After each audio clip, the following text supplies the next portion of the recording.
Welcome back, guys. We are here for episode 1 of season 2 of our Degens Dragons. Myself and Airball from last season made it from the plane of Kamigawa to the new plane of Capenna, and we're picking up a couple of new players along the way. You guys know me, MTGNerdGIrl. You guys can find me on all platforms, making all sorts of content.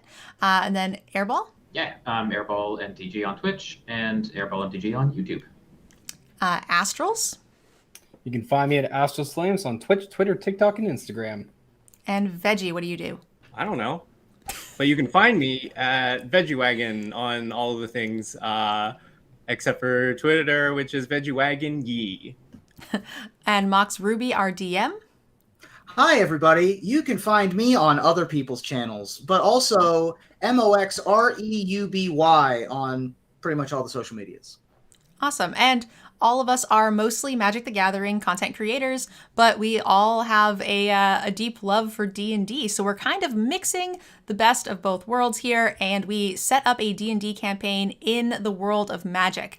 And each season is 8 episodes, and as we jump from season to season, we go along with the actual Magic community into the next world or plane that they are exploring. So, we're a little bit behind the curve, but Capenna is still the current active set, so that is where we're going to start. Real quick before we jump into MoxRuby's introduction, I do want to thank our sponsor, Cool Stuff. They sponsor us for this show as well as the entire Degen team. You guys can get Magic singles, dice, sleeves, everything you need for all of your nerd needs. And you guys can use the code DGEN at checkout for 5% off. Helps us get more of these episodes, helps them continue to fund our sweet projects. So make sure you guys give them a chance to earn your business. We actually do have one other sponsor as well. Mox, do you want to tell them about it?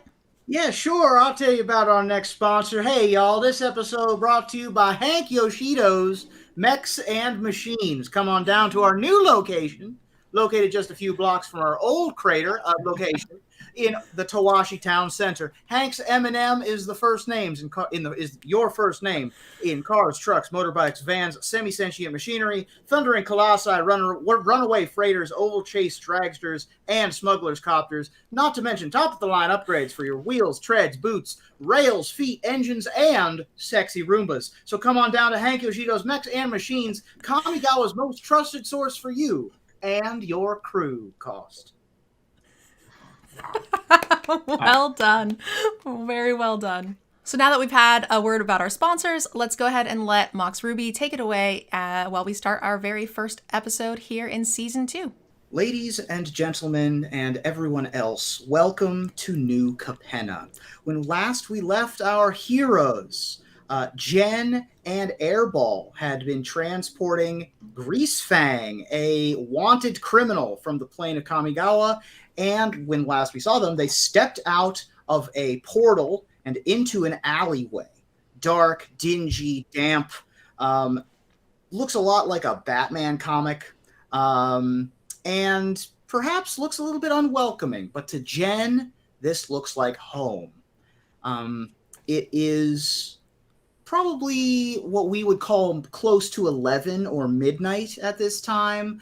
Steam rises from grates. You're probably about 50 feet from a main road. And as we get started, you three, go ahead and make the first roll of the season, which is going to be a perception check for me.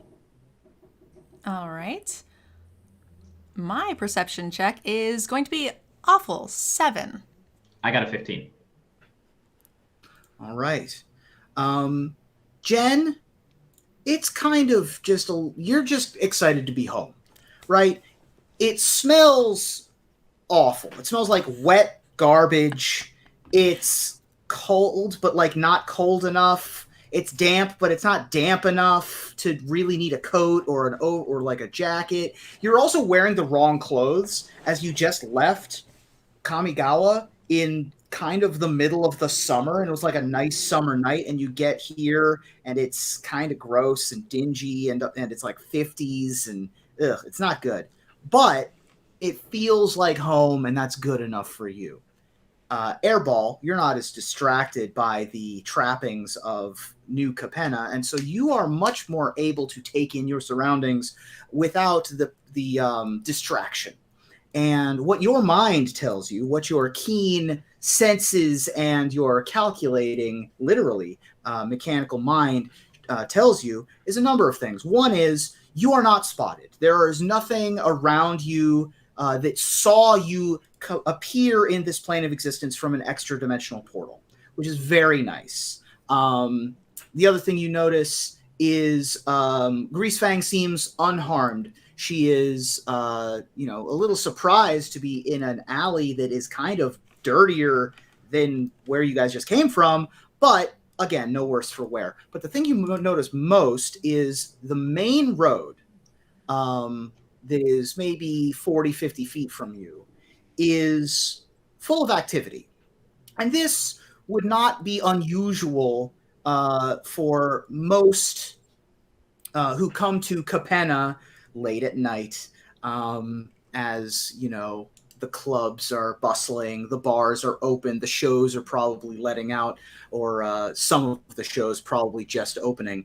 But the action seems a little bit more fervent, a little bit more hectic than simple nightlife.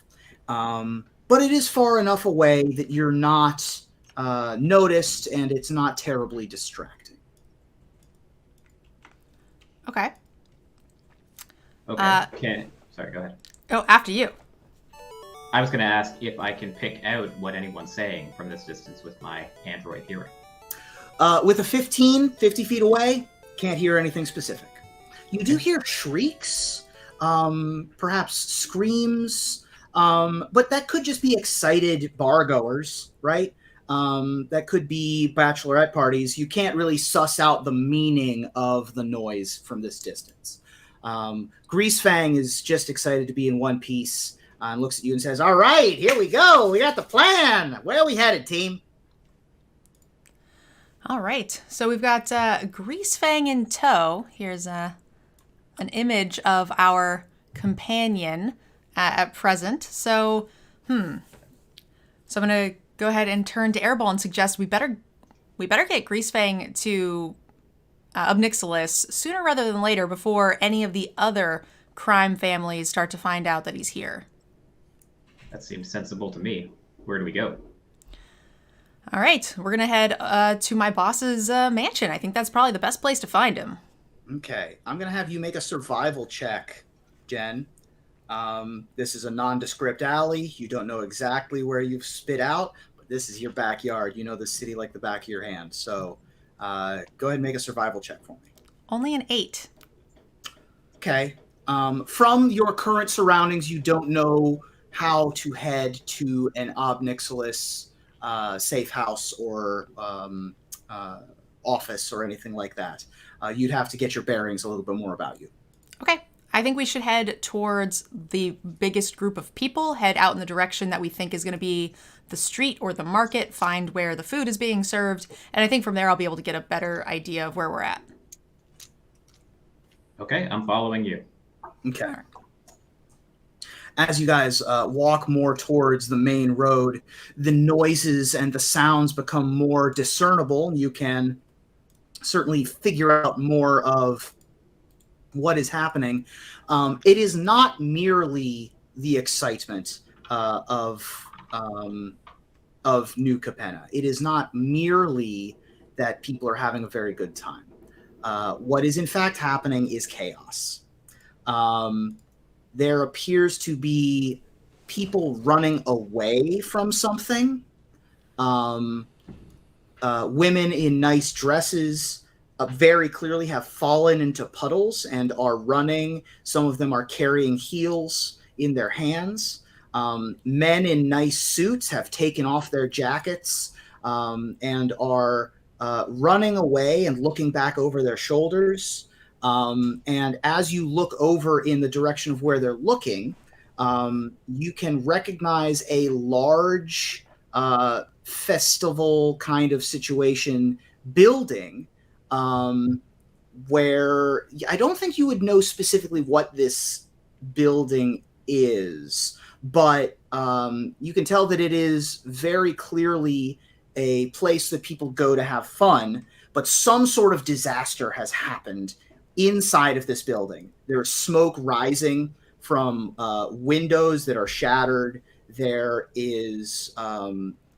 are carts that are overturned, taxis and vehicles that would normally be running and taking people to and from that are helter-skelter all about. People are in a fracas.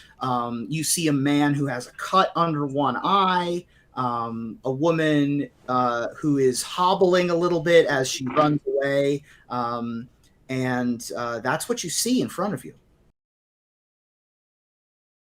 I do have a question, though. Yes. Do I have any sense of what I think might be happening? Because this is my own, like, home plane. Like, you know, if you live in a specific area in the U.S., you might have an idea or whatever what's going on. So yeah, now that you're back on the main road, you can definitely either make survival, once again, to catch your bearings, to just see what neighborhood you're in. Investigation would certainly qualify here because you're looking at specific.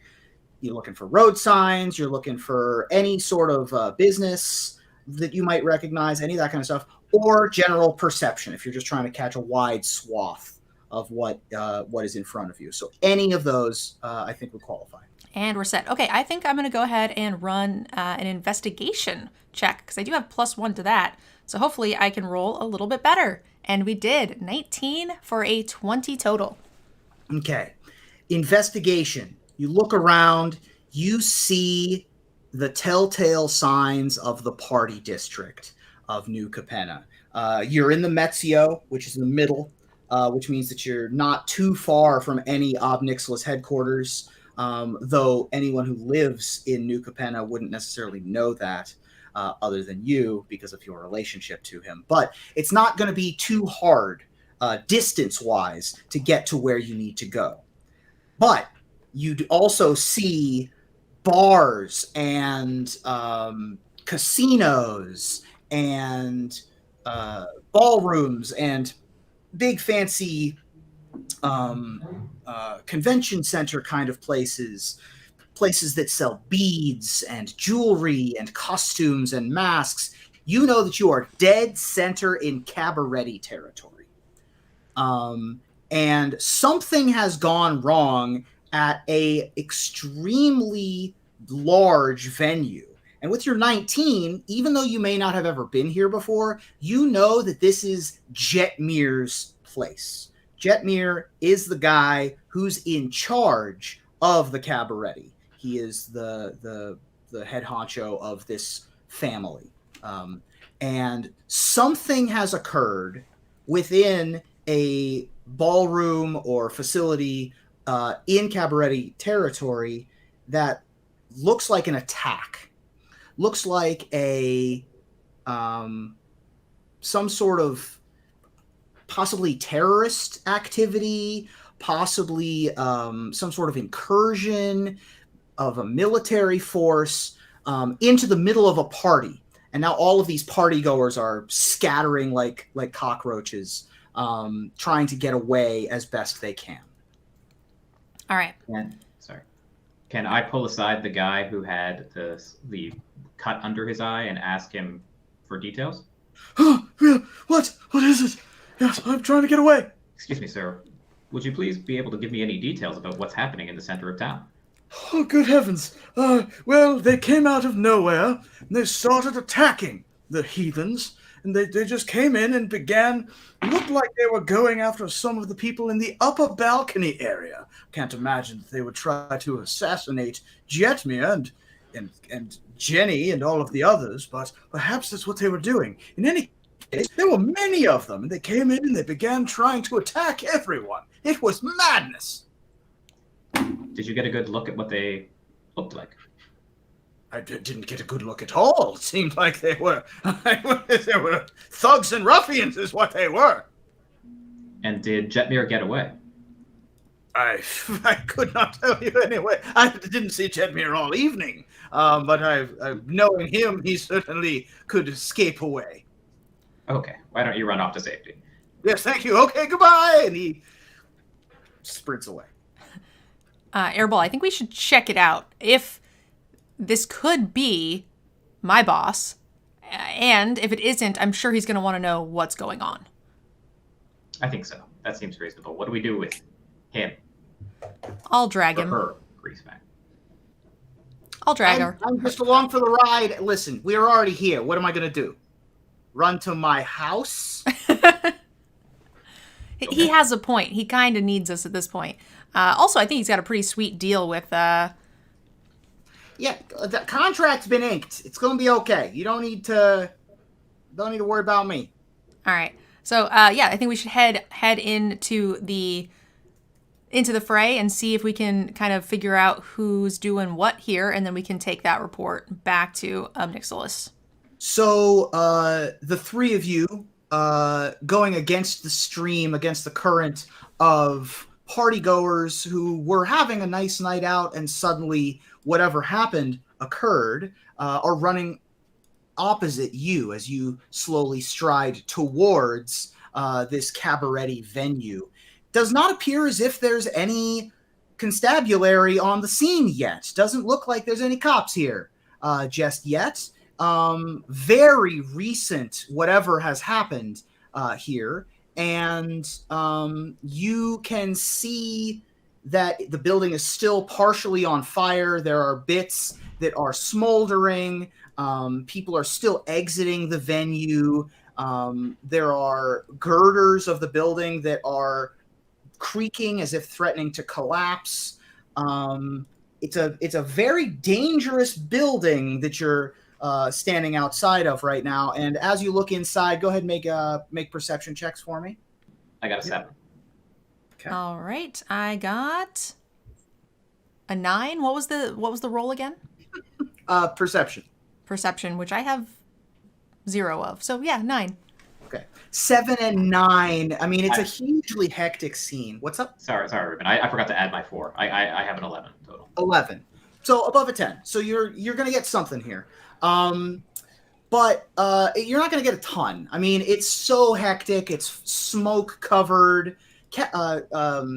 New Capenna is smog filled on the best of days, much less when there's an active building fire happening. So you don't see a ton. Astral, what is something that they do see, though? They're gonna see some construction work done in the background. Perfect. You see some members of the Riveters who were working on something. They are trying to salvage whatever they can with whatever structural integrity they can cobble together, it seems. Veggie, what else do they see? They're gonna see a giant angel statue that's leaning against a balcony very precariously. Nice. So at this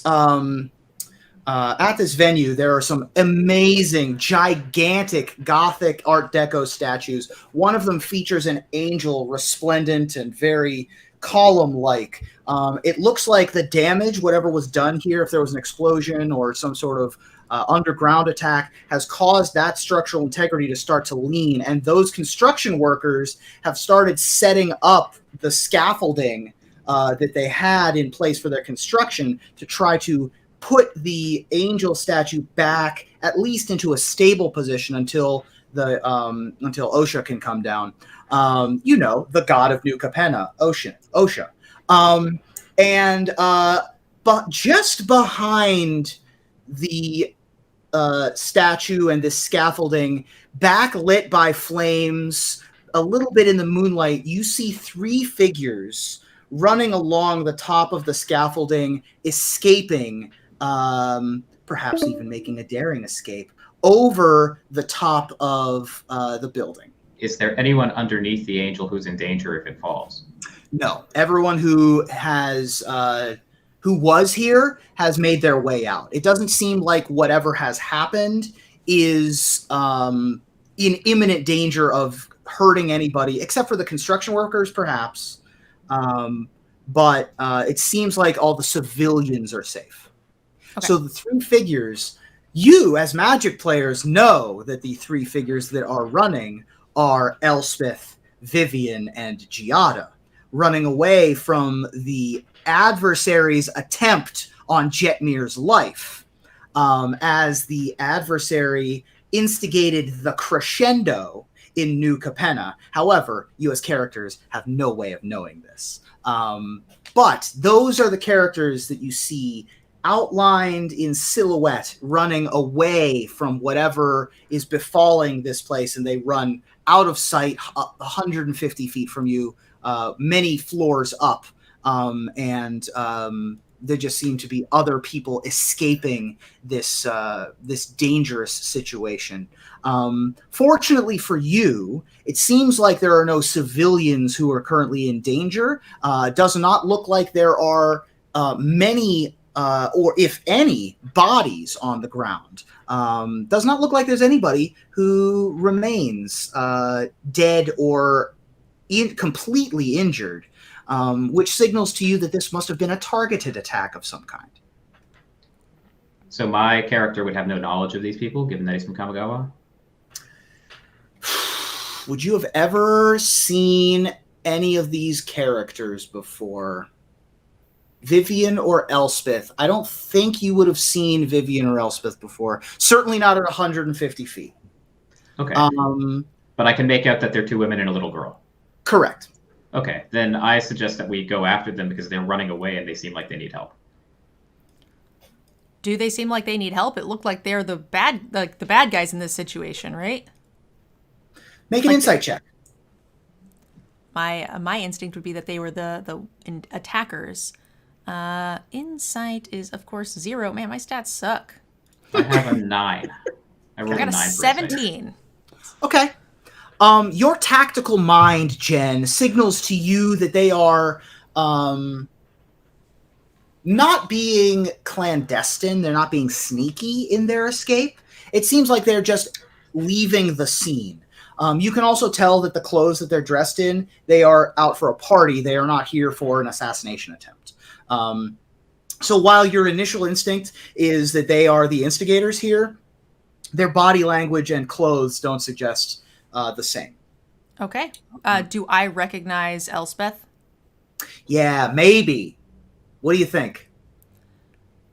I mean, I assume I'm like one of the higher up of Obnixilus's enforcers, so I don't know what their relation is and whether he would have whether I would have knowledge of that. That would probably be your domain. I'm going to say you can't recognize her at this distance. Okay. Not at this. I don't think that you got a good look through the smoke 150 feet away at a weird angle. I don't think you got a good enough angle here, but you can definitely tell that there is something at least familiar, but you can't quite put your finger on it. Okay. However, you do see among what is left behind, in addition to cabaret streamers and empty bottles of champagne and upturned casino tables and party plastic chips as far as the eye can see, you do also see drips of blood. Obviously that's not going to be unusual, but there is a trail of blood that leads from what looks like a VIP area down onto the floor and then out a side door. And given your relationship with others within the Obnixilis organization, you can recognize this as demon blood specifically because it looks significantly different than everyone else's. You think this might be an injured Obnixilis leaving the scene. Ooh, my boss was here. So as you see this trail on the ground and the unknown trio escapes through some far-off windows, and your trio begins to pursue a trail of possibly your boss's blood, we pull back from this current scene, and instead the camera goes way, way, way up into the sky, into the gorgeous Park Heights neighborhood of New Capenna. This is where the high and mighty live, with emphasis on the high, as we're way, way up in the sky. towers reach high up and scrape the sky, as it were. You see the symbols of Spara and the brokers and her headquarters, beautiful topiaries and gardens. It is late at night, and so the fountains have that pleasant late night noise after all of the pigeons have gone to bed. But some of the offices are still bustling. Some of you are still putting in the midnight oil. Some of you are still grinding, trying to get that next edge. And one of you that's still grinding late into the night in the Obscura offices, Veggie, describe your character, please. My character's name is Gustav Inc. He is a cephalid, so a squid folk. He's stuck in the office, very very displeased about being there because he'd much rather be out in the field as an Obscura spy. Prides himself in his performative abilities, and thanks to a certain job that didn't quite go so well, entirely his fault, he's been relegated to some office work. So as Gustav, you sit at this desk. It's 11 on a weekend. There's stages to be performing on, and you aren't on them. You aren't doing the double agent thing that you know you were born to do, and instead you're relegated to this desk, and it sucks. But you're not alone here. You're not the only one in the office right now. Who else is who else would be here? The intern, Sweeba. Sweedba? All right. Who is actually, you know what? Airball. Who or what is Sweeba the intern? Sweeba is a tiny cat Leonin kind of thing. Like a cat girl. Perfect. Sweeba is getting college credits. This is the best. Like, you're working in an Obscura office right now. I know it's late hours, but you're getting so many credits. This is like the best resume fodder.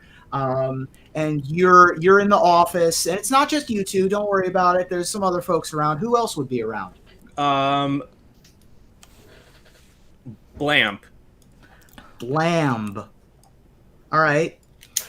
Blamb is a coworker, let's say. And Blamb is played by Astral. Blamb, you're a coworker, and you know Veggie pretty good, or not Veggie. You know Gustav pretty good. You're more used to desk jockeying, but so it's a little bit more unusual for Gustav to be here. But you're just trying to make the best of it, you know. And you two have known each other for quite some time. Now, of course, it can't just be the grunts that are here. You've got somebody who's on shift. You've got somebody who's in charge. And that person's name is... Gerdnerl. Gerdnerl. God damn it, Veggie. Gerdnerl is the big boss who's in charge of this particular location. Blamb, first of all, Blamb, who or what are you? I'm just a nice party bird, don't you know? Okay. I love it.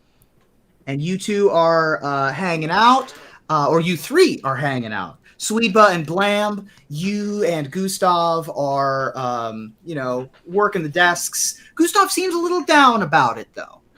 Gustavo, Yeah, I don't know how much longer I can do this. Gustavo, what's wrong, my man? I have these papers, and I do one, and it feels like there's three more immediately. It's all in my brain and out, and I do not. I cannot do this anymore. I got a thing that I can help you, Gustavo. You wanted me to help you? while they're talking, I just walk by and put more papers on the desk. Okay. Gerdnerl, what are you? Gerdnerl is just a regular human. Very. I got my tie nice and tight. I'm very professional. Obviously, I'm the boss. I have to like make sure everybody is doing all their stuff and looking very presentable. So I've got the nice suit on, and I'm just making sure everybody's busy at work. Oh, yes. Thank you very much for this wonderful gift that you've given me. And I will make sure to send this spreadsheet over to you for the month. Of course. Yes, thank you. Gustav, this is tough, right? It's hard.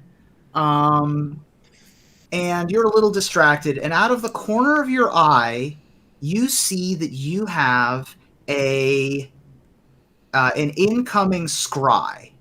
You have an incoming message in your inbox or in your in bubble that does not have a signature of who it is from, but you have it to read. Well, let me take care of this first.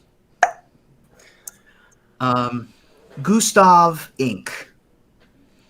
The plane jumpers require your services. Meet at the following location as soon as possible.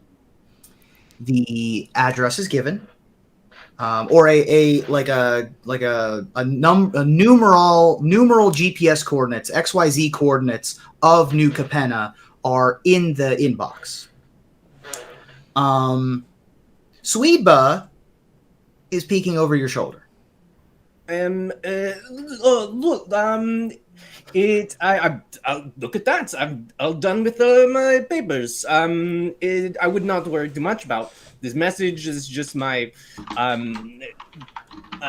dog needs to be taken out. I told her not to send a bubble.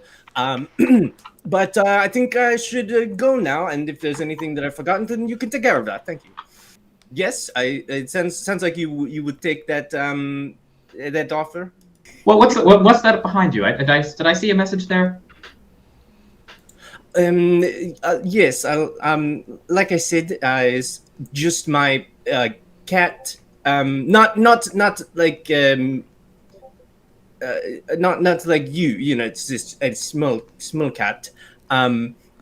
My pet, you see, needs to get a root beer or something. I just need to go home. No, I see on that. There's a location there. It's like on a little card. It's like, are you going off to play in one of your Squid games? Yes. You've got me. I must go to my Squid games. This is it's the second season of the Squid Games, and they've really upped the production value, and I did not want to miss it. You know. Ooh, sounds scary. Sounds like fun. Be careful. I hear they're dangerous. What I want to know is Veggie going to stay in the accent for the next 7 episodes? Oh, we're here. Yes. I feel like we've committed. Unless this is a fake accent, but I don't want to give anything away. So. But I'm here to do whatever I'm doing. I love it. I'm here for it. I would say Gerdnerl. Veggie is on his last legs at this particular branch. If he gives up another, I mean, his position within the Obscura is already pretty on thin ice. He's been demoted to desk work from the field. He's very clearly doesn't have his head in that game. If he trips up anymore, that might be it. Okay. But Blum and Swedba, you wouldn't be any the wiser on that, I wouldn't say. Gustav, you also know this. You know that you haven't had a win in a while. So leaving right now is tough. But it's a choice. Follow your dreams. Be the best Squid Gamer you can be. Papa Blam used to tell me, believe in the you that believes in yourself. Is Blam a leprechaun? Blam is a parrot, I think. And so just puts on a bunch of voices of various kinds. Yeah, I got it. All right. Yeah. Okay. And, So he looked like he was starting to pack up a little bit. I'm assuming I see that. Well, I don't know. Gustav, or do you look like you're trying to get out without GNerdGIrl seeing you? I'm definitely trying to, but overdoing it. Just like the same energy as like the person, the guy in the movie theater that's like doing the big reach over to put the put his arm around the person. So it's definitely like, yes, all of the work is done. I would not wear it. Do not check it. I'm just gonna maybe put this in my pocket. I'll probably just go to the restroom or something. But for a long time until tomorrow. Gustav, if you leave work early again, we are gonna have to let you go. Yes. Of course. I'm aware of that. And thankfully, Blam has offered to finish anything I might have forgotten, and I'm gonna give Blam a look like, please, just I need this. Oh, it's all about a good time. I'm here to help me, wee buddy. Blam, you promised me you'd go to karaoke with me later. Whatever. Fine. Go. All right. So you're able to pack up, and you're trying to. So I mean, GNerdGIrl sees you leaving. I would say make a. Man, I was gonna have you make a deception check, but you didn't really end up deceiving. You just kind of said, "I'm leaving." I would say make a performance check. I can do that. Try to lean on your inherent charms. Wow. To not get fired here. How the heck do you have a +6? That's what Gustav does, baby. Gustav performs. That's my thing. All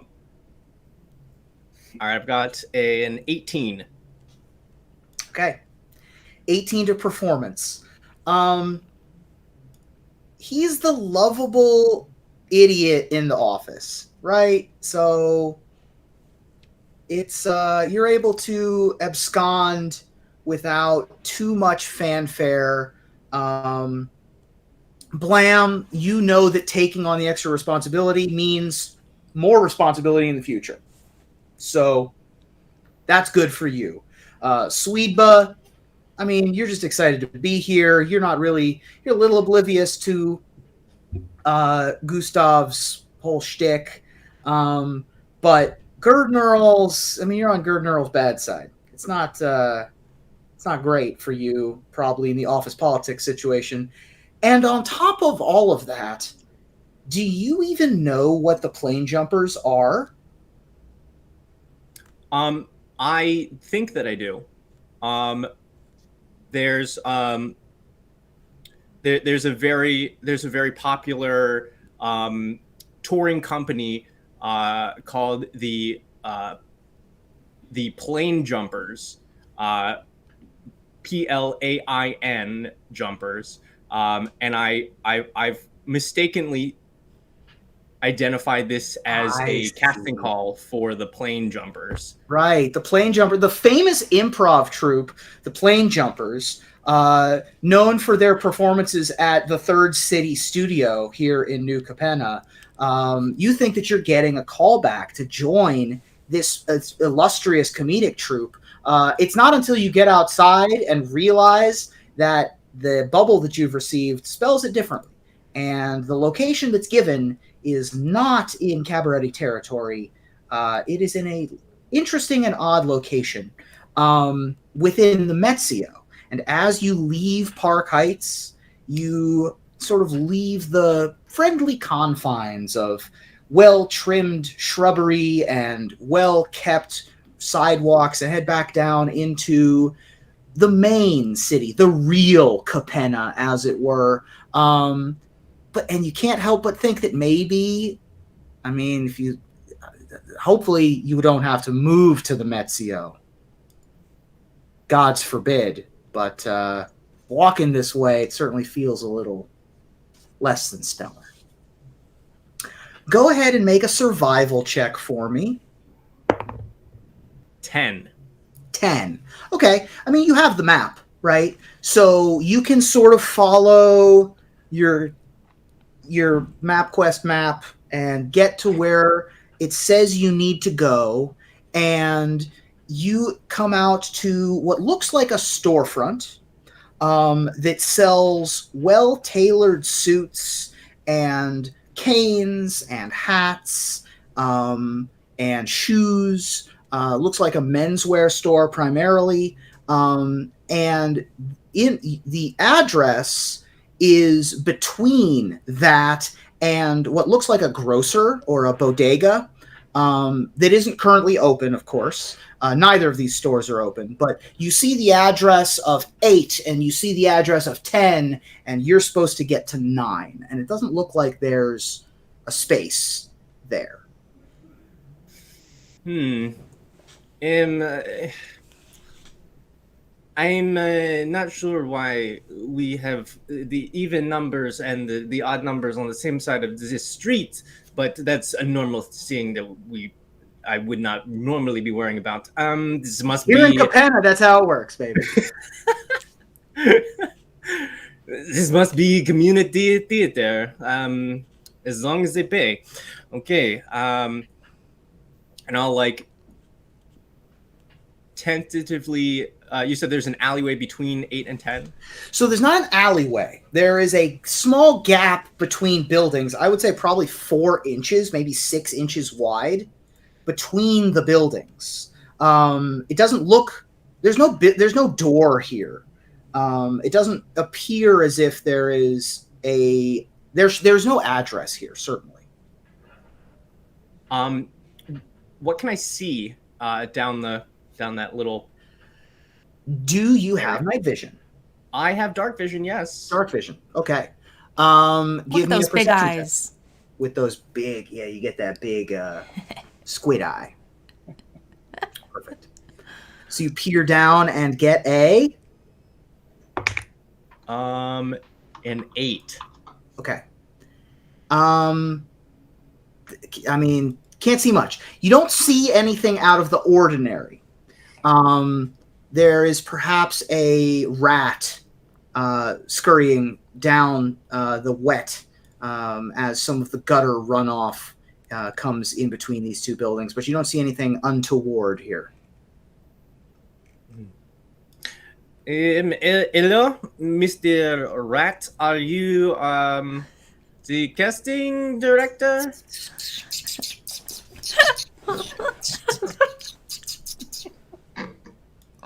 Okay. Do you speak rat? I do not. Okay.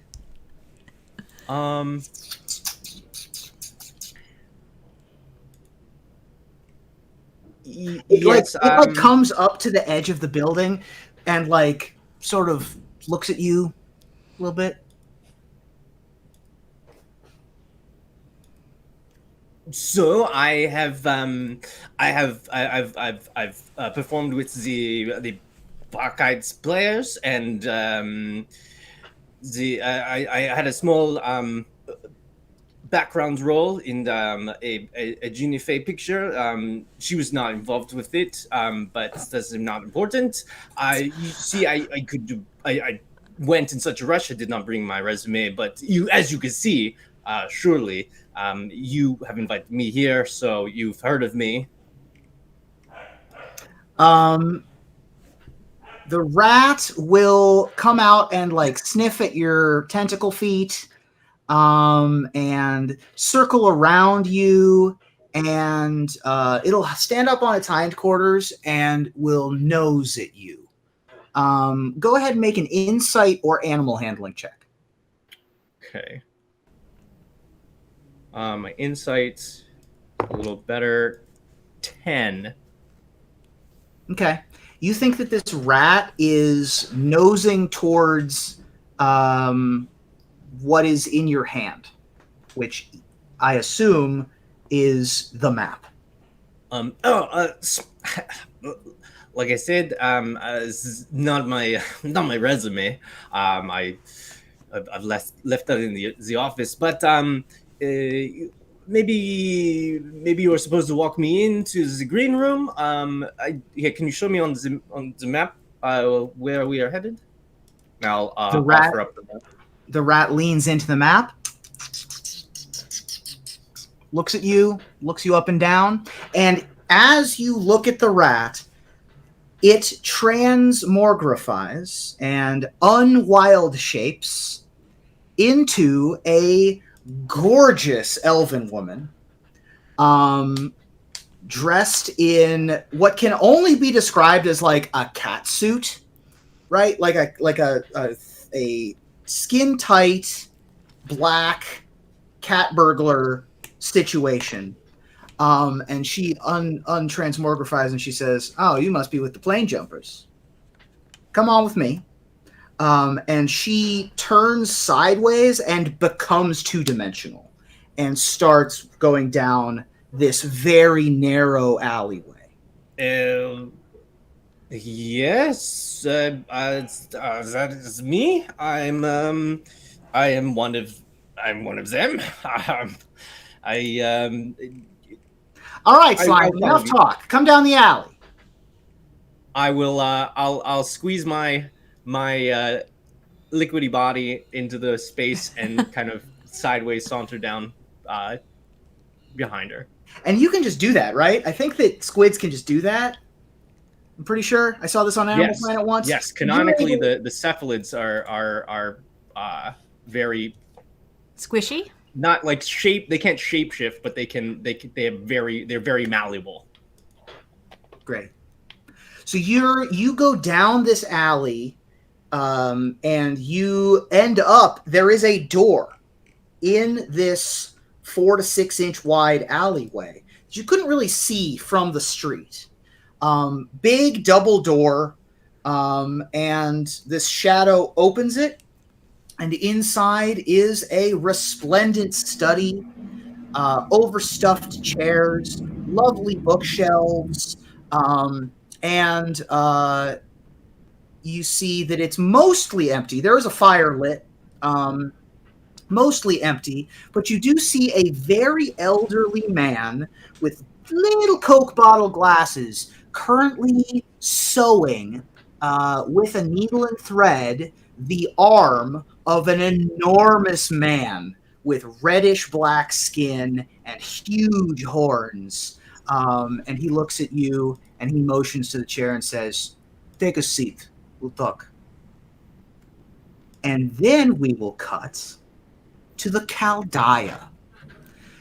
So as we pull out of the office where this man is getting sewn up, literally, and we leave the Metzio, and instead of going up to the park heights and the fancy glitz and glamour, we go down under the Metzio into the Chaldea, where the real people of New Capenna work and grind out a living. And it's a Friday night.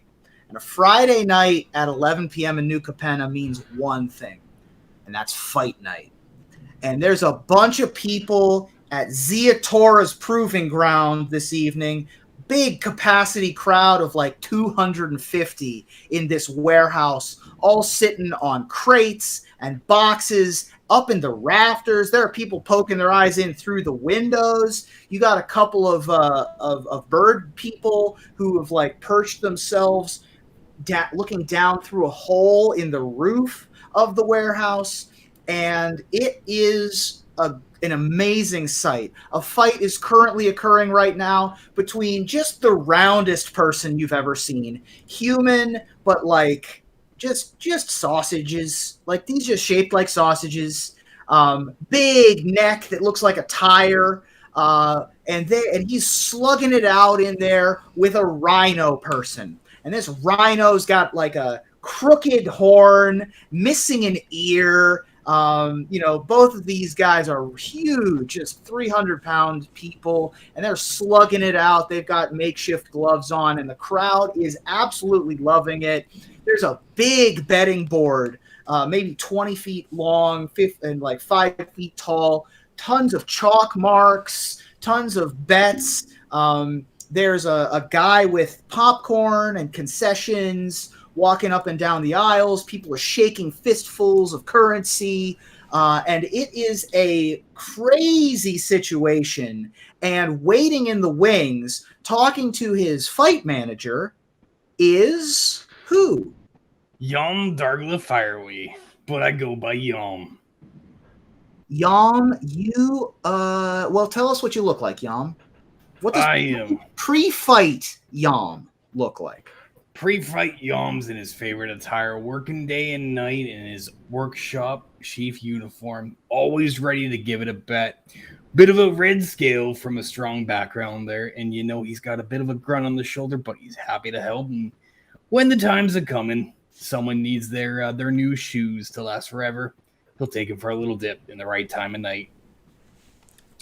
And you're talking to this little devil person who barely comes up to your knee. And he's like rubbing your shoulders. He's like, all right, it's time for fight night. You ready to go, buddy? Always ready, always ready. Yom, you're going to do great. I think that we got this one in the bag. I don't know who you're fighting against just yet. They haven't told me. But I think, tonight's our night. We're definitely going to do it. Absolutely. You know what? Name doesn't matter. All that matters is the proof of strength we got. That's right. If you got your boxing skills, you got your fists of fury there. That's all we need. Am I right, buddy? Absolutely. Just believe in the fists. Placing bets nearby, but not necessarily within earshot of you. You can sort of peek out.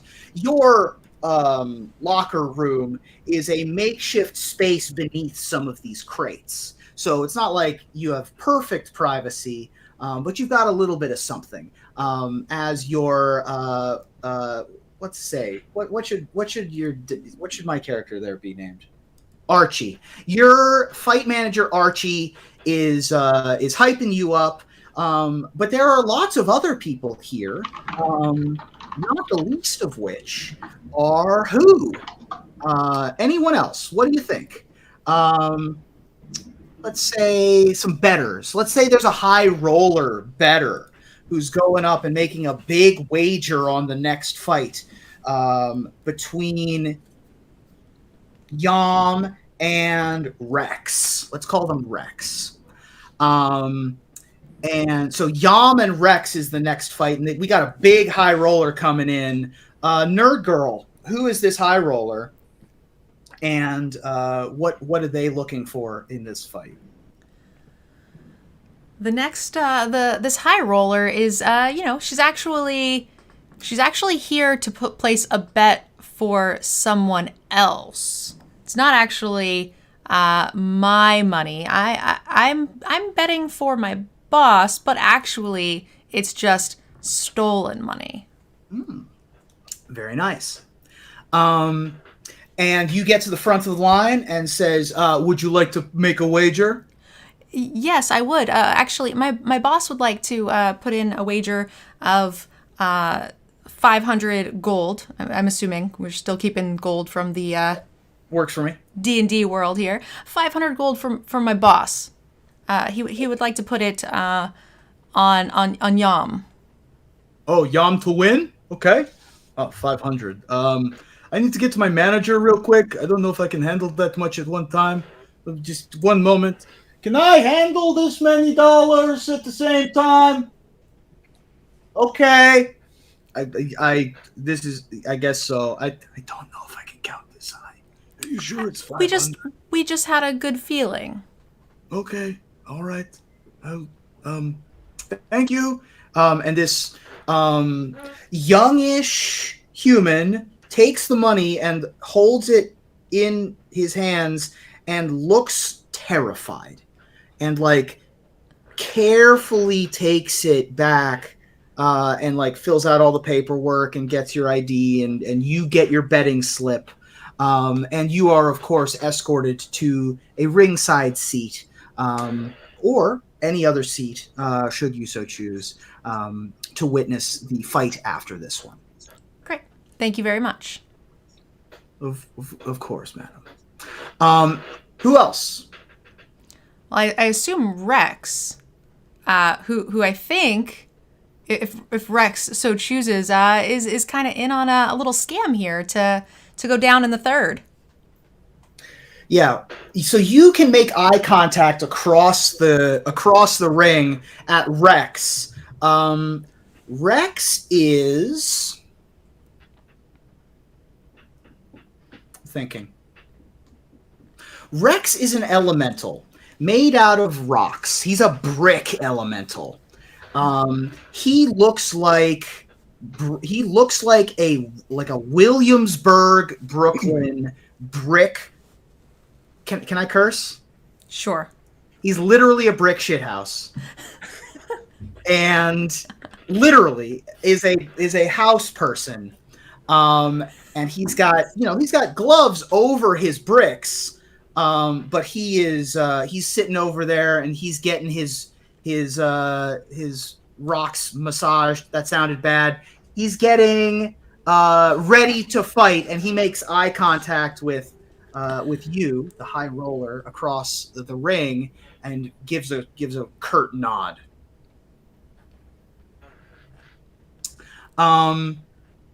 And as that occurs, who else is in attendance here? There's a mousy little woman who would also like to place a bet. She walks up to the guy who's taking bets, and she seems unsure about whether or not to bet, but she decides she has faith. She's like, "Hi, my name is Adrian, and I'm going to place a $20 bet on the Rocky one. He's going to win."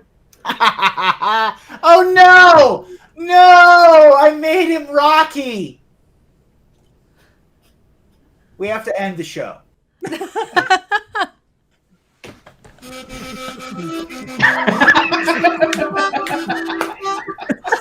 Did you just start playing that on a harmonica? Beautiful. That's beautiful. Shut it down. We can't beat that. That's as good as it's going to get. I can't be a part of this production. Harmonica was Adrian walks up, a very mousy woman, very pleasant woman, walks up to the bet. The gentleman takes the 20, writes it down, and you receive your ticket. Thank you. I hesitate to ask, but who else is at the fight? Actually, I know who else is at the fight. Mm-hmm. The referee is at the fight. Who is the referee? The referee is Slabo. He's a troll. Has no idea what the actual rules of engagement are. Usually is just the one to hold the two fighters back until it's time for them to fight. Great. And as the festivities of the opening acts come to a close, it looks like the Rhino eventually, a real slobber knocker of a fight, but the Rhino is able to put this very round man down for the count after several rounds. Gets a knockout win. His fist raised in the air. They mop up the whatever blood and spit is on the ring, and they're able to clean it up a little bit. And the ring announcer comes into the ring and says, "Ladies and gentlemen and others, welcome to Zia Tora's Proving Grounds. Yay! Tonight, we have our main event. Introducing first, in this corner, we have 1,400 pounds of bricks and cement hailing from a mixer somewhere in the Chaldea. Rex! Boo! Rex climbs into the ring, and quite belaboredly, he's not the most athletic building you've ever seen, which is saying something, I think. And He's not a gym. Yeah, he's not a gym. He is not a gym, and he doesn't go to the gym much. But he is tough, and he's made from tough stuff. And of course, in the other corner, we have a crowd favorite hailing from parts unheard of. You know him. You love him. Yom, Dragla, Firwa! And Yom is led to the ring. And you're able to climb in and get ready in your corner. It looks like your corner person says to you, listen, it's going to be good. You're going to have a great fight. I can't imagine this going past the third round. Am I right? I think you're right. You know what I'm saying? I'm winking. I'm winking. I can't really wink. I got. Is there something wrong with your eye? No, I'm trying to wink, but I can only do both. Pretend I'm only doing one. All right. You know what? Let me close one eye here, and then. Oh, good call. I'll do this. There we go. It'll end in the third. Perfect. Hey, you got this, buddy. All right. And doesn't even have to bend over to get under the third rope. And Slobbo, the referee, takes the center of the ring. Okay, so Rex, you're gonna fight, and then Yam, you're gonna fight, and it's gonna be a fair fight, I think. And yeah, that's it. Okay. You got it. Touch glove. Punk. I guess that means go. Oh. Rex was walking back to his corner and was like, oh, go, and turns around and like throws a wild haymaker punch. What we're actually going to do right now is you and I are going to roll initiative. Sounds good. So I think your initiative is just going to be plus your dexterity. You don't have any additional... No bonus. I got just simple. Rex is slow. I am 13. Okay, you beat his 7. So go ahead and make an unarmed strike as you box and describe for me what your style looks like. All right. I'm gonna ready up here, and just before I'm getting ready for the blow. Hey Rex, I think I saw your mother last night. My mom, nice lady. Your mom's a pair of shoes in the canal now. What's that? That's very mean. I know. So was the My person mom's she's with. penthouse. She was a penthouse. Now she's pented down. I don't get it, but it sounds mean. Just go with it. Okay. What is happening? Okay. Natural 20. Oh my god, natural 20. Go ahead. So for those of you who haven't played Dungeons and Dragons in 5th edition, a natural 20 is very good. That's the best you can do on a d20 roll. So what you get to do is you're going to roll twice the damage dice. What do you normally roll for your unarmed strike? I believe it's a 1d6 for me since medium humanoid. Okay. So instead of 1d6 plus your strength or whatever, you're going to roll 2d6 plus your strength and deal that much damage. All right, so we've got 10 plus 4. 14. Wow. All right. So you clobber a clean right across the chin, let's say, across the balcony, let's call it, of Rex, and you're able to take a chip off the old block there. Ouch. Good one. My turn. Kunk. And Rex is going to take the slowest attack you've just ever seen in your life. But is going to roll a 24. And will deal you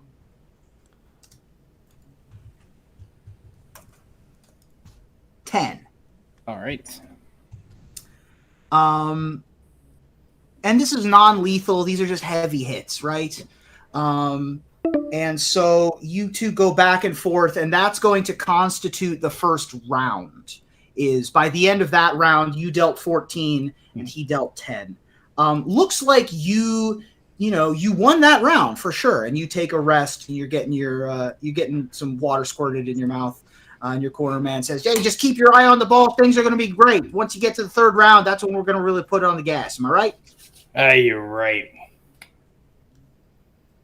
All right, second round. Go ahead and roll an attack. Hey, Rex. Hey. What's Rocky 2 plus Rocky 3? I'm no good at math. Rocking this fist in your face. 19. That hits. Will be 10. Okay, 10 more damage. He boxes for another minute and a half with you, and looks like he's taken a ton of damage. Got a bunch of good body shots right to the mezzanine. And he looks at you and he goes, Oh, Rocky 5. 2, 3, 5. Haha! 5 to your face. I rolled a 19 to hit you. Yep. Okay. 6 damage. Okay. So looks like you're settling into the fight a little bit more. You felt each other out in the first round a lot more. It was a much more haymaker heavy first round than second round. But you still won that round, it looks like. You're getting ready to come out for the third round, and you're looking around at the crowd, and it feels different somehow. It feels like a different kind of fight. Certainly more well-dressed people are in attendance than you're used to seeing. It's tough to make out detail. You've been hit in the face with a sack of bricks for 15 minutes now. The lights are bright, the noise is heavy, the air is heavy. It's tough to make out details, but go ahead and make a perception or an insight check for me. I think they're both the same, so I'll try for perception. 11 plus 2, 13. Okay. Oh, sorry. -2. Never mind. 9.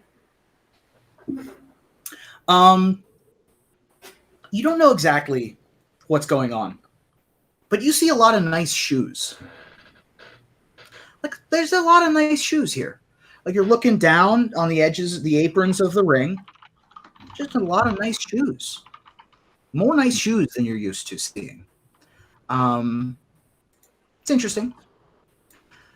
And so you come out for the third round, and you start boxing, and once again, you're the faster fighter. Go ahead and roll an attack. Hey, Rex. Hey, what? Did you ever hear the Rock joke? No. Rockin' D's nuts all over you. I got a 10. I'm so mad. 10? 10 does not hit. And he rolled he rolled an 11, which I think doesn't hit. Does not, no.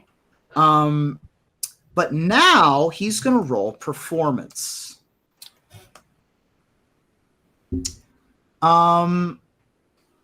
The attack that you felt whiff. You felt nothing. Mhm.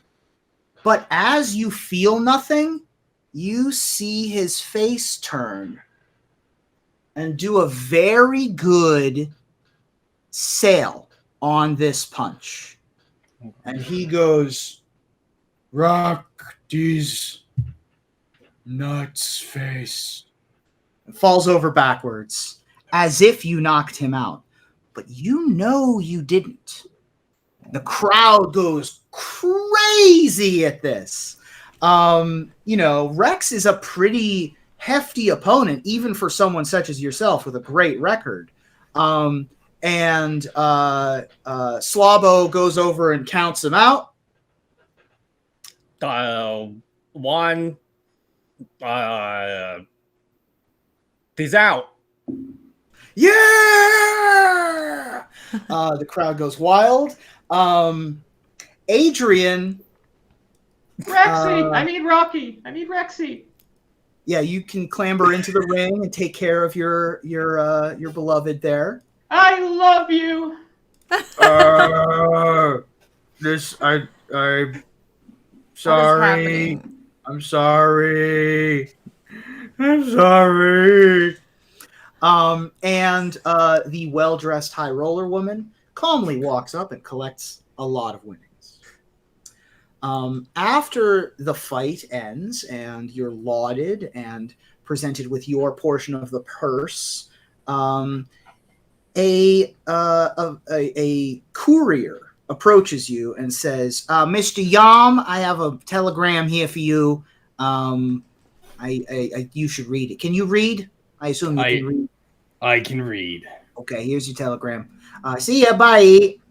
And he goes off. Just gonna lower down here and Your presence is requested at behest of the plane jumpers. Please make your way to this location as fast as possible. It's a small map. it's very, very small. The roar of the crowd is still happening as you are able to get out of the ring. Archie pats you on the calf and says, "Great job out there, champ. We got a great payday here. You did a really good job. I'll collect it for you. You got adoring fans to go talk to. I think you got a lot of signatures to sign, maybe a couple of bottles to drink. You know what I mean? So you have fun." I will. And as you leave, the map and note that you have in your hand is sort of giving you different vibes than the rest of what's happening around you. You're getting pats on your shoulder. You're getting asked for your autograph. There's at least one scantily clad woman who tries to kiss you. People are fawning over you, obsessing over you. And you're able to hurry out back to your dressing room, as it were, and sneak out the back without much fanfare. And as you take in the night air of this cool evening and walk from the Caldaya up to the Metzio, you think that maybe things are moving up. Things are looking good for old Yom. Go ahead and make a survival check for me to find where you're going. Yum tries to be pretty versatile with a 3. You get up to the Metzio and you're like, "Man, I'd love to live up here. I don't know where anything is. This is all there are too many straight lines. It's too built. Like, there's no exposed wires to follow. There's no girders to see where the foundations are. Everything's covered up, so it's tough to know where to go.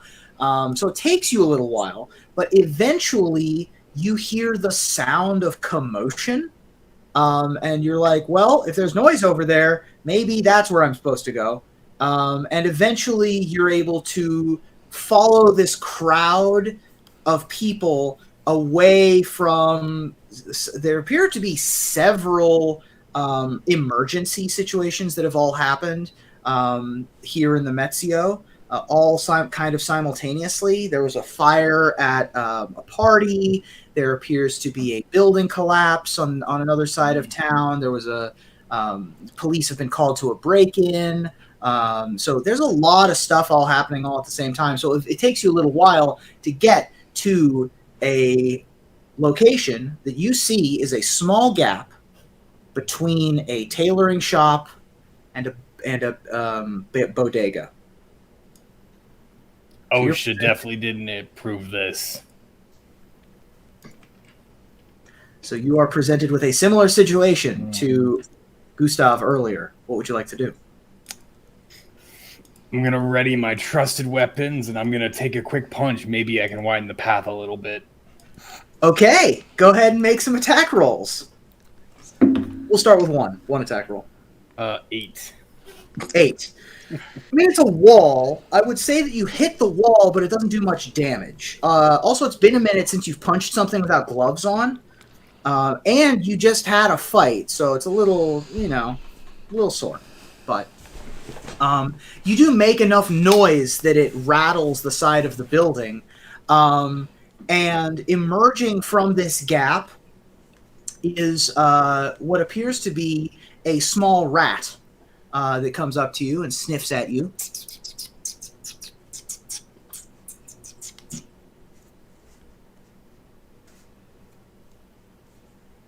Hungry little fella.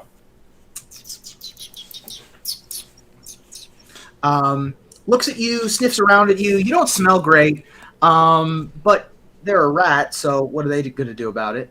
And they eventually look at the item that you hold in your hand, and in much the same way as earlier, this lithe figure, this lithe cat burglar person, changes shape, and in her transatlantic accent says, "Come on this way, gentlemen," and leads you, shows you to a different entrance, I think would be the way to handle this.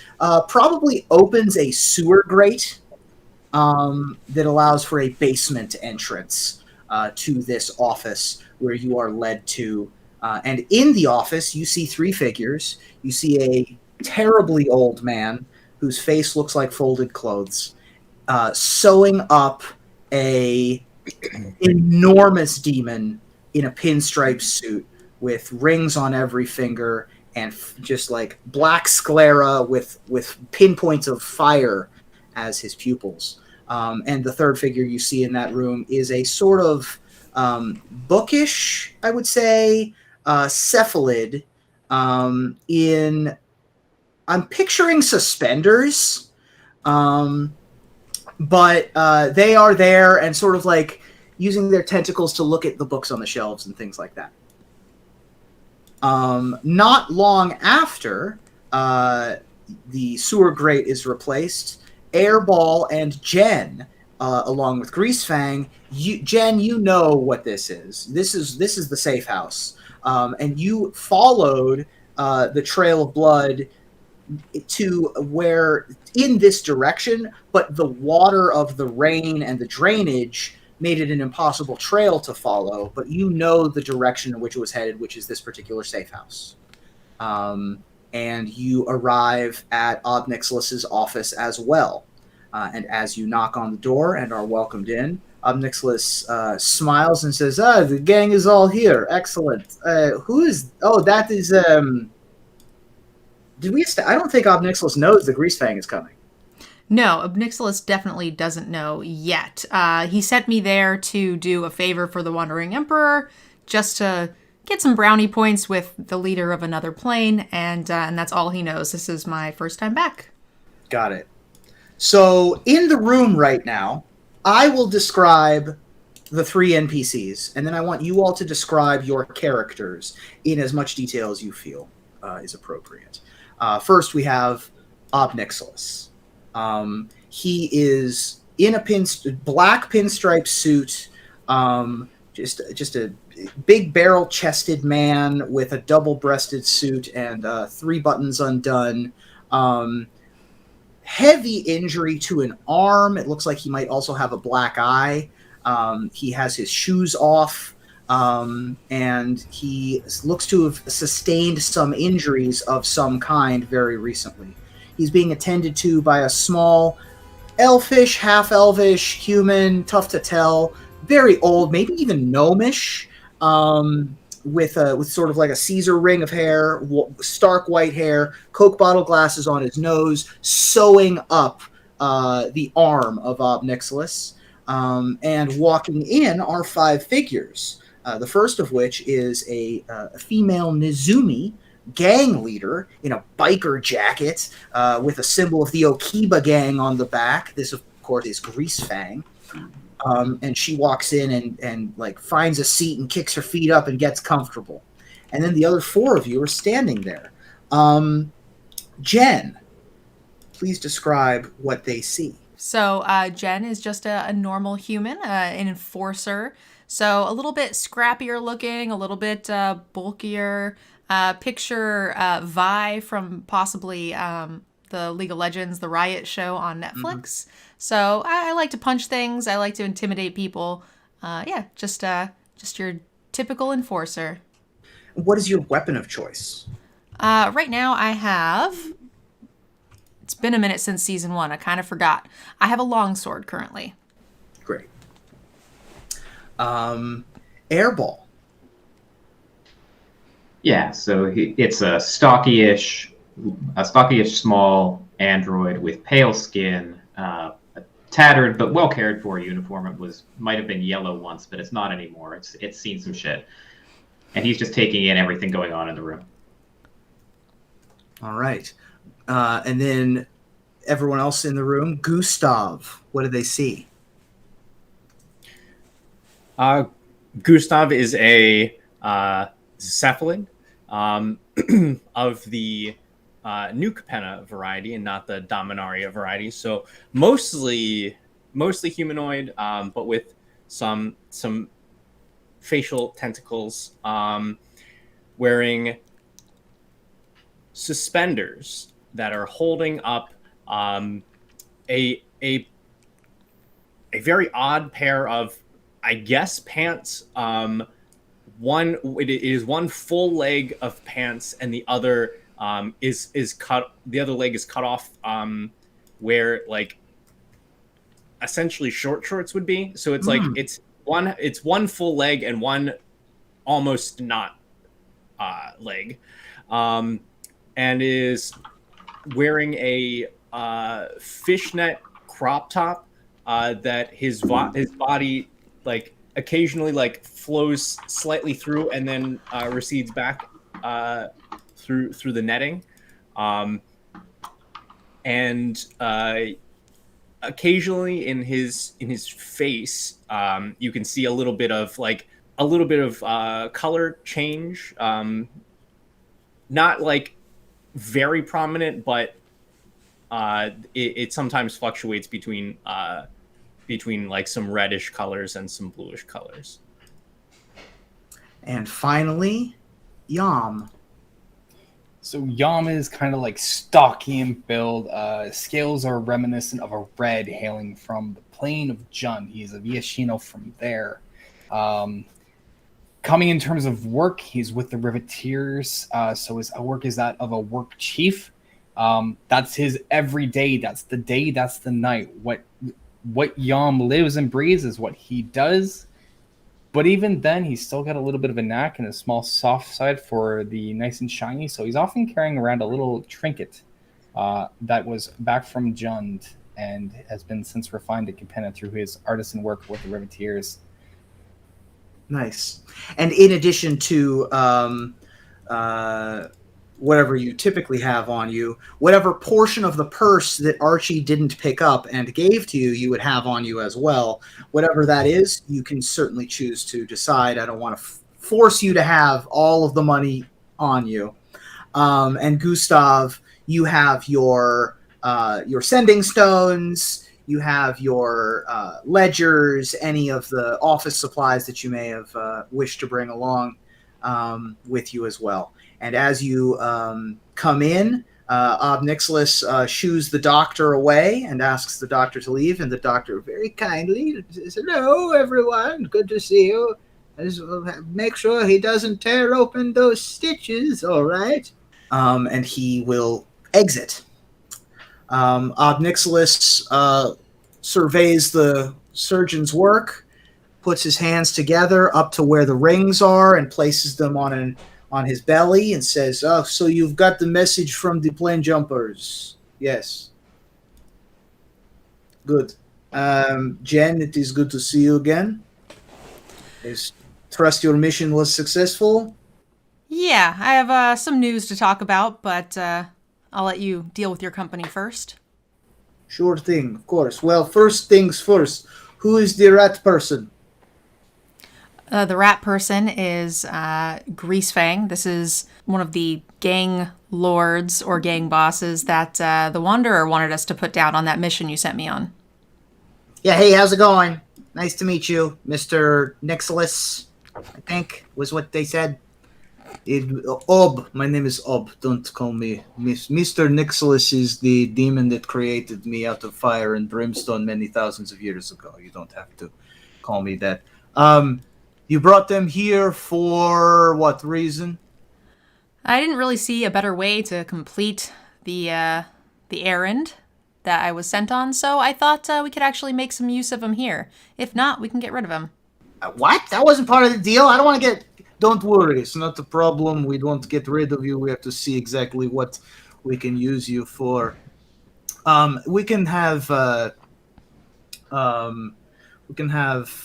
Sasha out front take Greasefang to one of the other locations. We can figure out exactly how to use them. Sasha and the woman who turned into a rat earlier comes in and says, "Yeah, come with me, and we'll be sure to have a good night together. It'll be all right. Little sister time." And Greasefang sort of looks askance at Jen and at Airball. Is this okay? Yeah.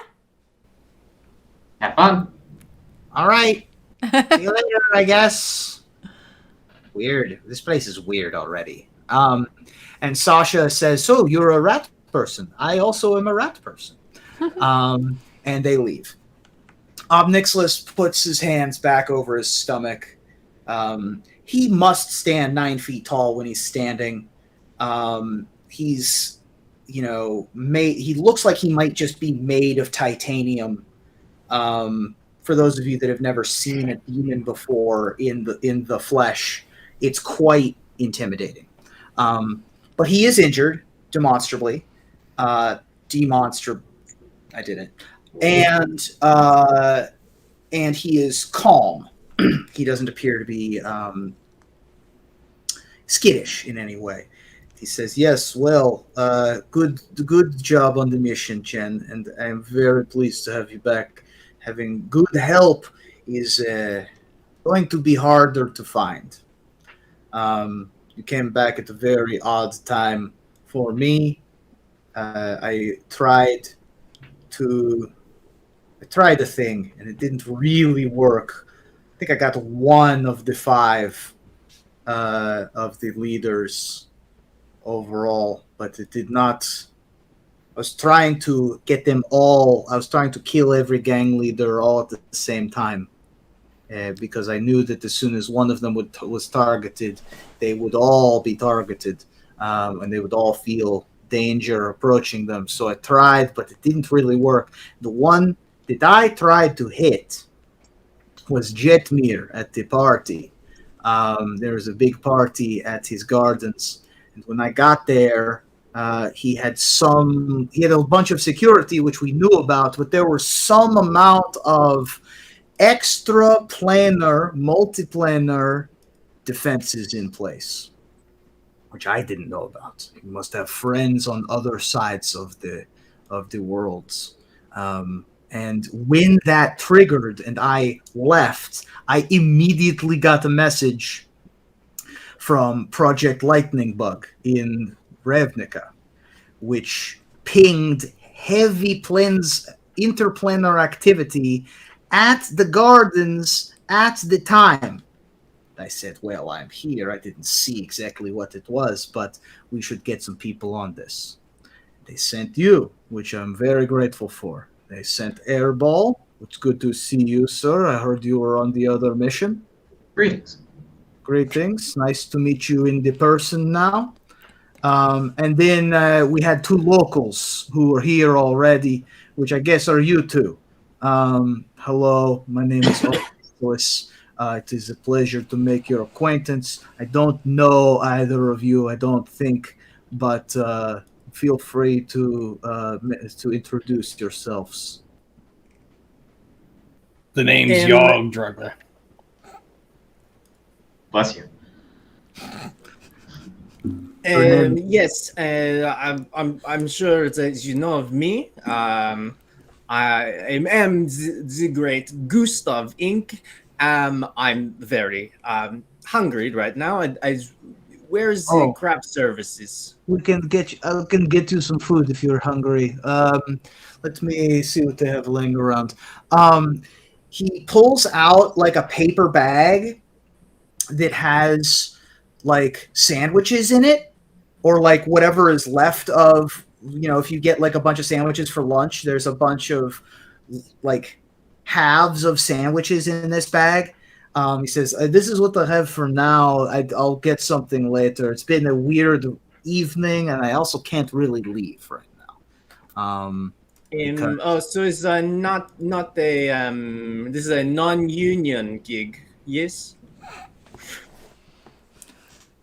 I don't understand what you're asking. This is a planeswalker, a planes jumpers gig, planes jumper job from the planeswalkers of the multiverse. I'm starting to think that this is not the revival of Cats. Oh, yeah, okay, I see what's happening. Yeah, this is not an improv show. I apologize. It should have spelled it correctly in the bubble message. But, you didn't strike me as an actor, is all. I didn't really get that vibe from you. Yeah, Gustav is like visibly hurt and like has to take a moment to himself after hearing that.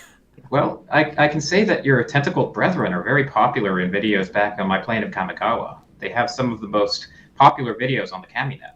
Yeah, cephalids are very, they got their tentacles. Are you making a porn joke right now? I was playing it off as, like, video games, but we can do it. Make an insight check on air, but no, I'm kidding. Make yourselves comfortable. I also have full bar. I just want to tell you what the job is. First of all, it seems like you're unfamiliar with plane jumpers, but for anyone else who may be unfamiliar, there are many planes walkers, such as myself, in the multiverse. There are many worlds beyond this one. You seem to be understanding me. You understand there are multiple planes, yes? Yes. Okay, we're kind of on the same page then. Thanks, Bobby. Well, there you go. So, I don't know if I love that nickname, but I'll take it. So anyway, if you have the capability of becoming a planeswalker and have not yet been sparked, you are sort of put on the watch list. This watch list, sometimes we pull individuals from to give them jobs that we as the planeswalkers can't necessarily do for one reason or another. Either we don't have the time or we have too much heat on us. The heat part is part of why I need you here, and also why Project Lightning Bug called you in. As my attempts at coup were happening, and again, I don't care that you know that I'm a bad guy. I figure you know I'm kind of a bad guy. Like, it's kind of... but also, what is bad, right? All I want is my power. I was trying to seize power from other bad people, you see. And it sort of didn't really work as great as I wanted to. I didn't have enough good help. So I'm glad you're back, Jen. So sort of got one of them. I believe we got one. I don't think we got any more, but we got Lord Xander. So I am in charge of the Maestros now, which is very nice. I'll take it. It's a small win, but we take small wins. Jetmir was the target at the time. I arrived at a cabaret festival or something. Other planeswalkers were there, which was a little odd. But Elspeth and Vivian, they only had like a split second of time to see me, and then they absconded with some little girl. I don't really know what the deal is. But Jetmir had a protective situation happening of planar origin. I could tell that there were reverberations of one kind or another happening around Jetmir, and he was protected. And then immediately the Planeswalker Project Lightning Bug pinged and told me that something weird is happening here. Something strange is happening on the plane of New Capenna. And more importantly than that, something dangerous is happening. That there is some sort of destabilizing of New Capenna based on whatever multiversal incursion was occurring. And I said, hey, if you want to send people to help me figure out what the problem is, by all means. So my project is partially underway, but also I think a lot of people are going to be looking for me. So I can't really leave now. And also, I'm pretty sure the Planeswalker Union doesn't know I'm still here. So I think it's best if we keep it to ourselves that I'm still on this plane. I'm assuming the others have absconded and left it sort of as a crater, but we still know that there is something weird going on here. And that is why I've called you in. Whatever you need done, boss, we'll get it done. Or at least I will. I don't know. I don't have a lot of faith in the help, but we'll get it done. I mean, they don't look great, but they were chosen for some reason. I'm not the hiring people. This one at least looks tough, though. Thank you, Bobby. This one looks kind of spineless to me. It looks like seafood. I mean, everyone has their use, right? Everybody has a reason to be around. Give me 2 hours in a roasting fire and we'll have some delicious calamari. All right. I need you guys to not initiate fighting each other when I've got a job for you to do. I need you to figure out exactly what is going on with this incursion, whatever this defense of Jetmir's was. And however you wish to decipher that, up to you, I suppose. What are your skill sets? Starting, I don't think I know your skill set, Airball, actually. I am an artificer. Oh, you're sort of crafty. That's good. I fabricate things. Yes. Nice. That is good to use here. There may be surveillance footage at Jetmir's Gardens, if you could take a look. I don't know. I mean, something weird happened, so it could have all been poofed or whatever. But theoretically, there is surveillance footage or security guards or something left behind. And your skill set, Squid Person? Yes, I played. Let's see. I played the streetcar in the teen streetcar named Desire. I played the raisin in New Capenna. I played in the angel in Angels in My Drink. I've been many leading roles. Title characters. I see. Right. Yeah. Great. Yes. So you're an actor. I would caution you from working with a cephalid because they do have strong ties to the Obscura, but like this one seems like too much of an idiot to be any threat. Oh yes, I've also played an idiot. I believe you. I think that man, you're a lot. I think that you. I mean, you seem charming at the very least. I like you, even though you're very weird. I think that you will find you could probably talk to people, maybe ask around. I don't know how many. Perhaps you could pretend to be a palm tree at a Jetmir event or something. I don't know if that's like what you want to do with your life, but Yes, I've played all of this scenery for the Pockets players. Now, let me ask you this. Less acting, more camouflage?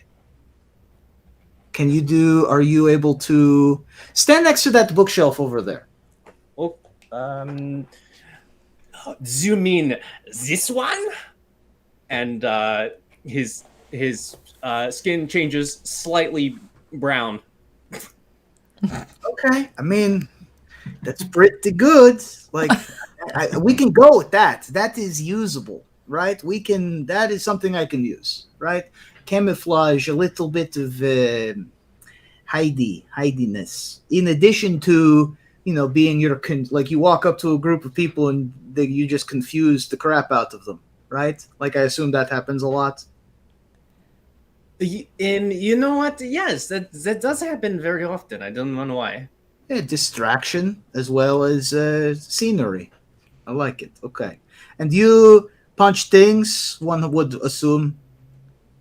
Punch things, build things, tear them down, help people find the correct shoe size in a watery environment for extended periods of breathing. Ah, I get it. Yes, you're a shoe salesman, let's call it. And landscaping company extraordinaire. And landscaping. I like this. This is very good. Okay, great. I can tell what your skill set is. You're much easier for me to wrap my head around. You get me, Bobby. There's one B. There's no other B. There's just the ob. At the front. Right, so the Bob. No, there's no B. There's no Bob. It's just ob. You know what? Right. Go back to calling me Mr. Nicholas. I like that better. Got it, Mr. Bobby. Ay, God. No, Mr. Bobby Nicholas. Do you not hear him? He clearly said he was Albert. Oh, Albert. Yes. Ob is short for Albert. Perfect. Listen, I hate you all, except for you all seem terrible, but I am forced to work with you now. And first of all, Jen, if you trust Airball, it seems like you trust Airball. Yep. If the plane jumpers and the planeswalkers trust Mr. Gustav here and Mr. Yam here, my paperwork says that the four of you are to work together to solve this issue.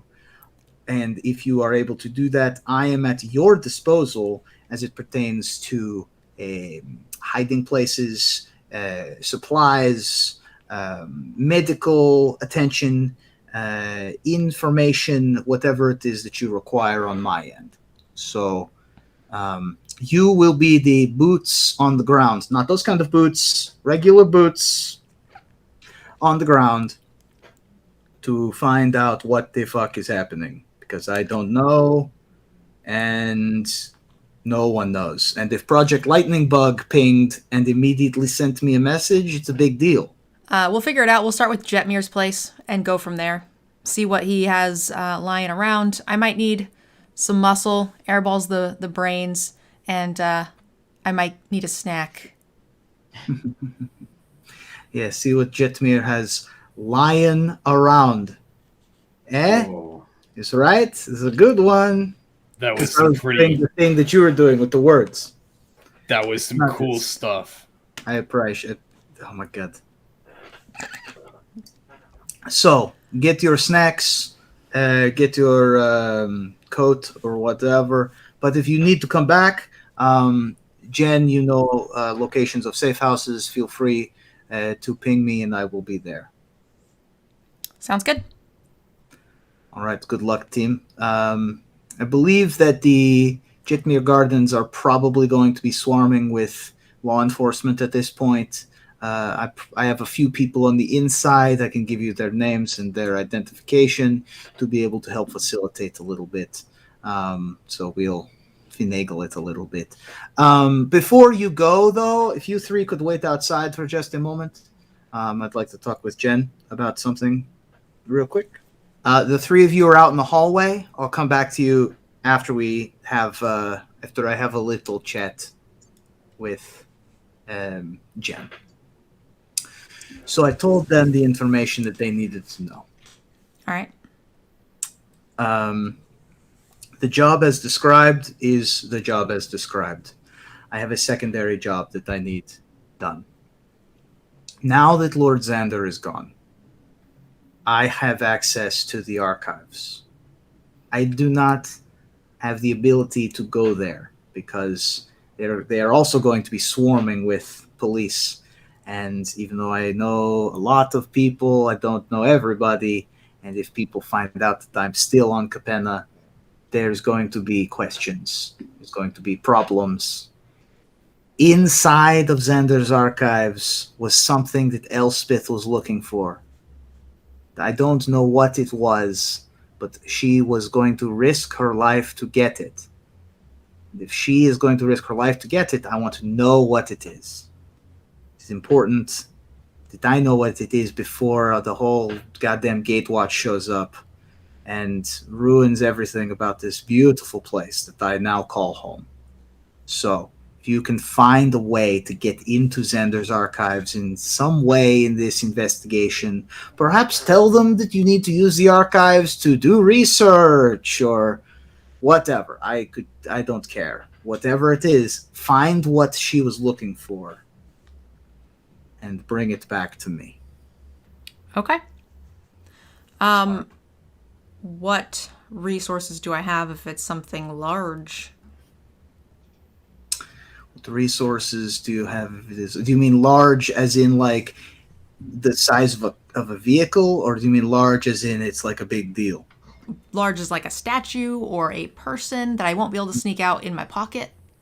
If it is something large as in you need people to move it, contact me. I'll give you a private number, Sending Stone, and I will get the muscle over there immediately to get it out. Okay. Sounds good. I will... Actually, maybe I could probably come up with something better than that, but for now, that's what we'll do. Okay. Sounds good, boss. Anything else?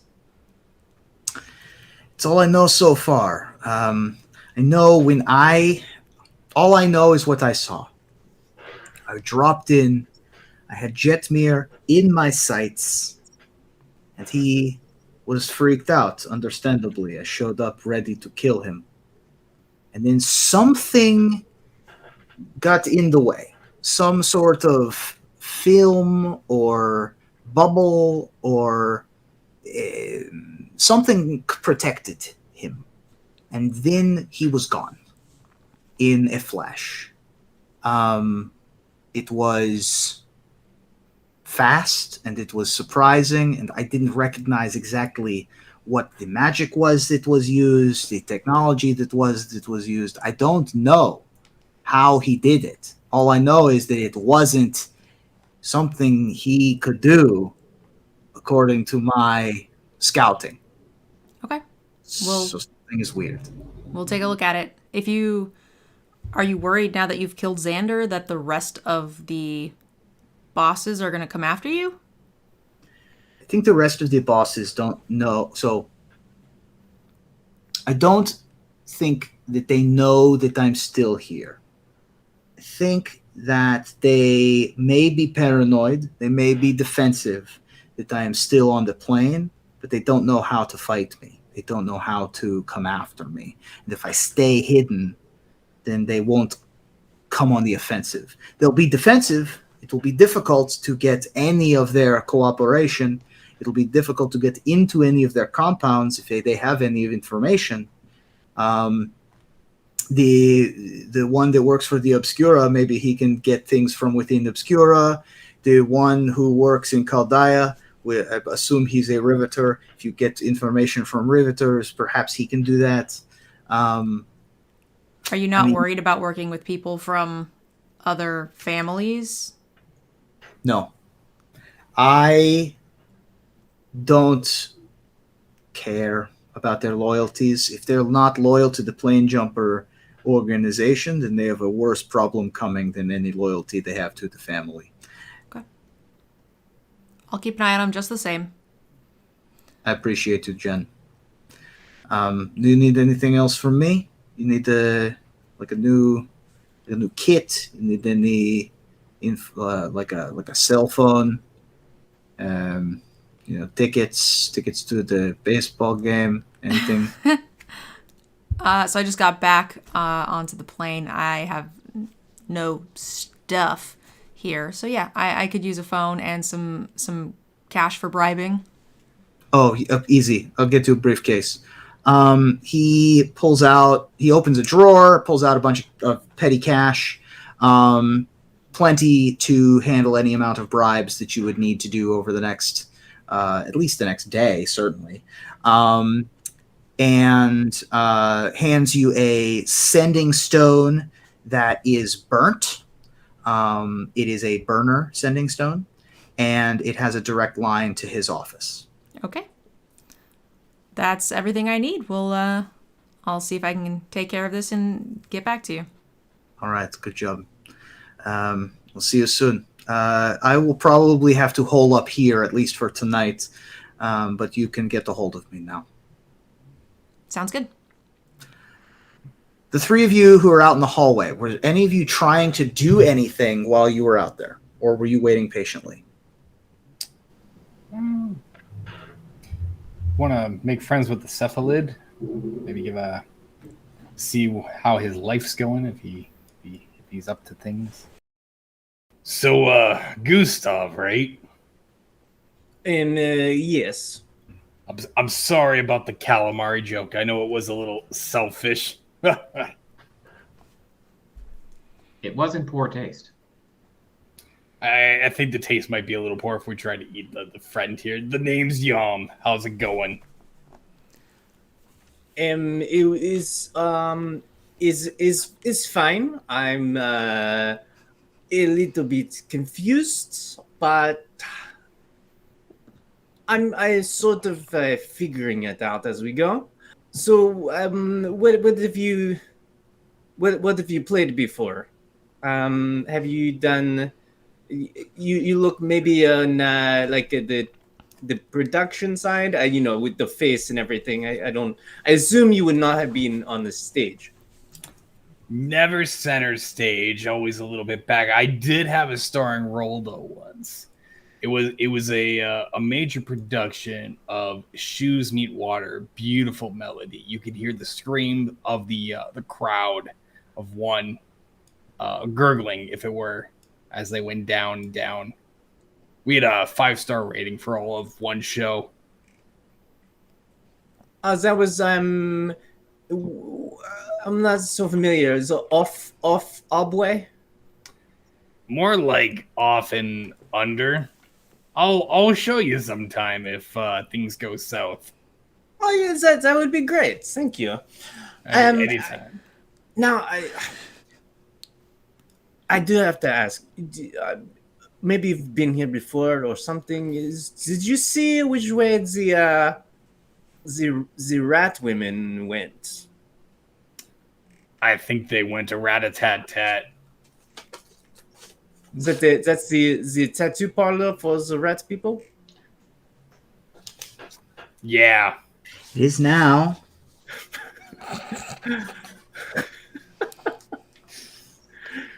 We've got a commercial for next week, everybody.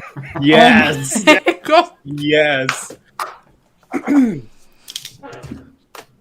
Because as you know, it's this star powers that I bring, Often there's some sort of romance that happens. It's just unavoidable, and so I would like to maybe move us out along a little faster than expected. I get you. You want a little something for the Inkling. What?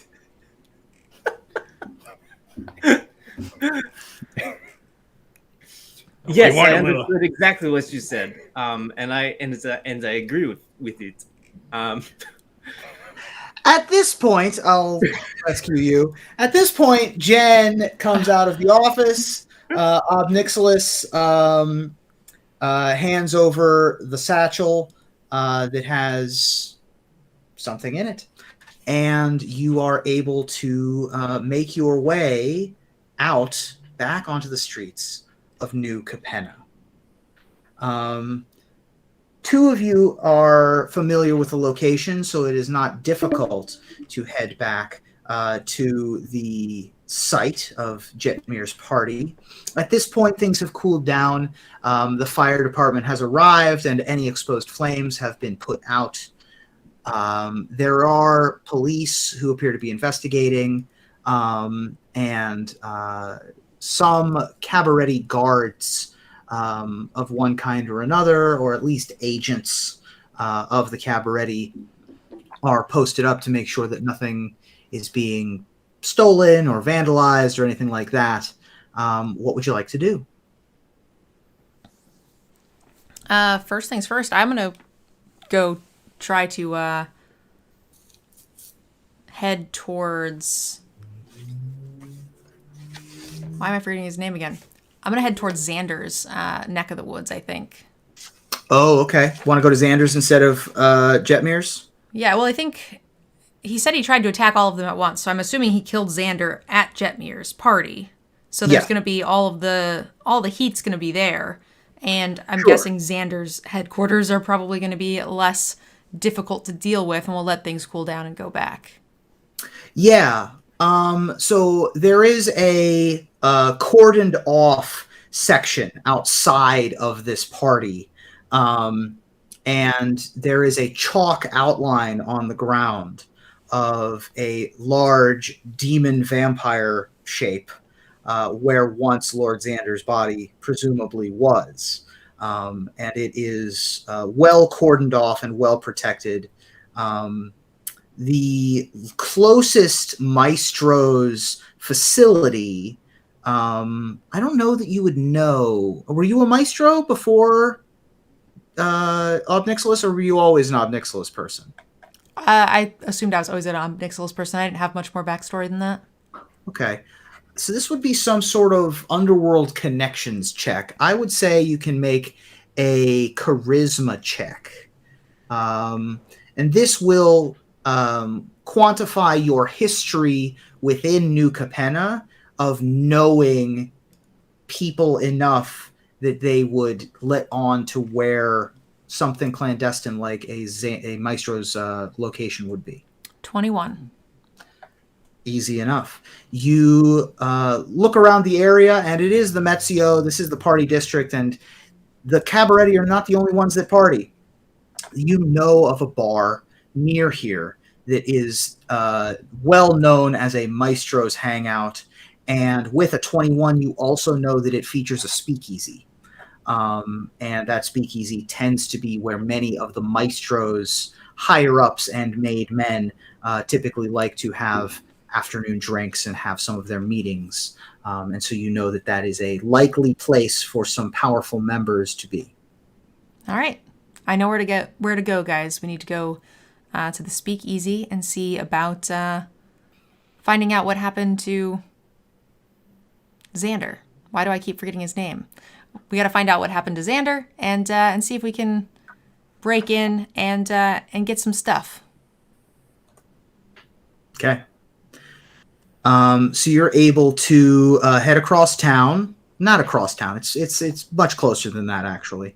And maybe a 15-minute walk from this location, and you're able to find a bar that is called the Ledger Shredder, and it is it's a pretty standard bar, maybe 50 feet long, 15 feet wide.